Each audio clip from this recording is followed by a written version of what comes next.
नमस्कार, बहुत बहुत स्वागत है विंध्या टाइम्स में। रीवा से इस वक्त की बड़ी खबरें लेकर हाजिर हुए हैं। प्रधानमंत्री मोदी के जन्मदिन के अवसर पर भारतीय जनता पार्टी 17 सितंबर से 31 अक्टूबर तक मुख्यमंत्री जन सेवा अभियान चलाने का फैसला कर चुकी है। इसी क्रम में रीवा जिले में भी अभियान चलाया जा रहा है। सिमरिया विधायक केपी त्रिपाठी ने नवनिर्वाचित सरपंचों के लिए आयोजित हुए सम्मेलन में शामिल हुए। कार्यक्रम को संबोधित करते हुए विधायक केपी त्रिपाठी ने कहा कि हमारे प्रधानमंत्री ने चाय बेचते हुए और मुख्यमंत्री एक किसान पुत्र होते हुए गरीबी को बहुत नजदीक से देखा है। इसलिए आज भारतीय जनता पार्टी की सरकार द्वारा लगभग 400 योजनाएं गरीबों के कल्याण के लिए चलाई जा रही हैं। विधायक केपी त्रिपाठी ने कहा कि मुख्यमंत्री जन सेवा अभियान के तहत आज आयोजित सरपंच समारोह का उद्देश्य नवनिर्वाचित ग्रामीण प्रतिनिधियों को समस्त सरकारी योजनाओं की जानकारी देना है और उनके बेहतर क्रियान्वयन की कार्यप्रणाली को बताना है।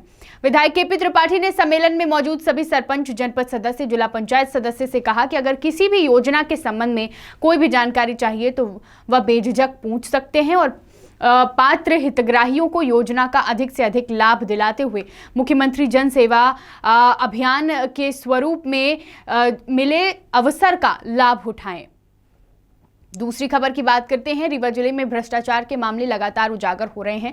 जिले का बहुचर्चित गंगेऊ ब्लॉक आए दिन किसी न किसी भ्रष्टाचार की जांच को लेकर सुर्खियों में बना रहता है।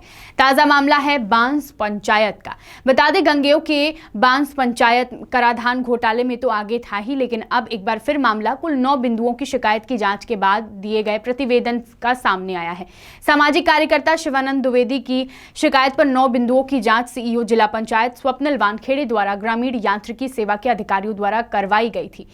आरएएस के 3 अधिकारियों की टीम ने जांच तो की, लेकिन भ्रष्टाचार को दबाने के लिए तत्कालीन सरपंच सचिव के द्वारा जांच टीम को अभिलेख उपलब्ध ही नहीं करवाए गए, जिससे भ्रष्टाचार का आकलन नहीं किया जा सका।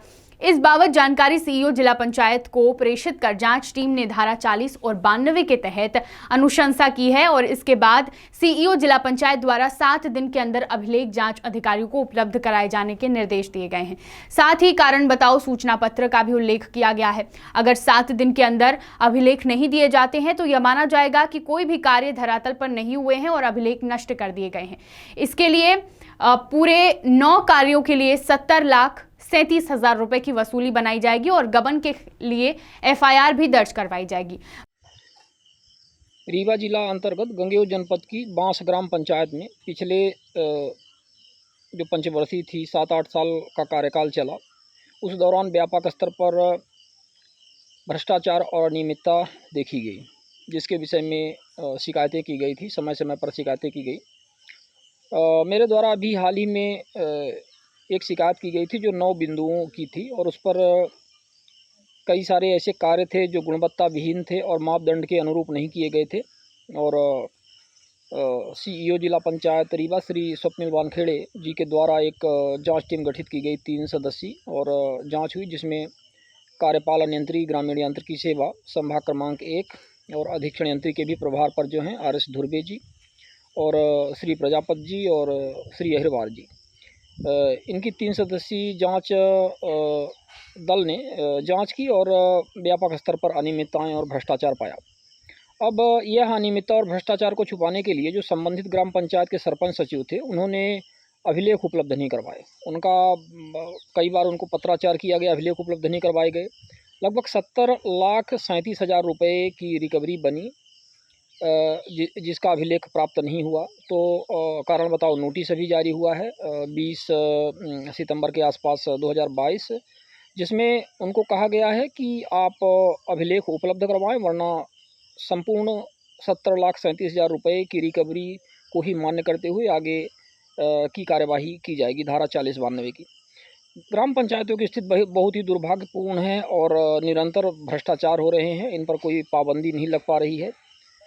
सबसे बड़ी बात यह है कि इसमें जो इंजीनियर्स रहते हैं, मूल्यांकनकर्ता, सत्यापनकर्ता, सहायक यंत्री, उपयंत्री, इनका रोल बहुत महत्वपूर्ण है। जनपद स्तर के जो सीईओ हैं, मुख्य कार्यपालन अधिकारी, उनका रोल महत्वपूर्ण है। तो इन सबको इसमें मुस्तैदी से काम करना पड़ेगा और इनके विरुद्ध कार्यवाही करनी पड़ेगी और जहाँ भी ये दोषी हैं इनको कार्यवाही से वंचित नहीं रखना पड़ेगा। इनको भी उतना ही दोषी माना जाएगा जितना सरपंच और सचिव दोषी होते हैं। सबसे बड़ी बात यह है कि ऐसे जो कार्य हैं पंचायत के, जिसमें इस तरह का, इस स्तर का, व्यापक स्तर का भ्रष्टाचार है, इसमें इनके ऊपर आपराधिक प्रकरण भी दर्ज किए जाने चाहिए, FIR दर्ज की जानी चाहिए, क्योंकि इसके पहले वर्ष 2020 में संबंधित जो एडिशनल चीफ सेक्रेटरी हैं, प्रिंसिपल सेक्रेटरी थे उस समय पंचायत विभाग के, उनके द्वारा पत्र लिखा गया था कि गबन और दुर्वियोजन की स्थिति में इनके ऊपर FIR भी दर्ज होनी चाहिए। बढ़ते हैं रीवा की तीसरी खबर की ओर। रीवा जिले के विश्वविद्यालय थाना अंतर्गत गोली और चाकू मारने का मामला सामने आया है। 17 वर्षीय अमनराज खान को इंदिरानगर में अज्ञात कारणों के चलते हमलावरों ने घर में गोली और चाकू से हमला कर दिया, जिसमें युवक गंभीर रूप से घायल हो गया है। परिजनों द्वारा संजय गांधी अस्पताल में युवक को भर्ती कराया गया, जहां युवक का इलाज चल रहा है। बता दें, 5 आरोपियों ने इस घटना को अंजाम दिया है और उसके बाद फरार हो गए।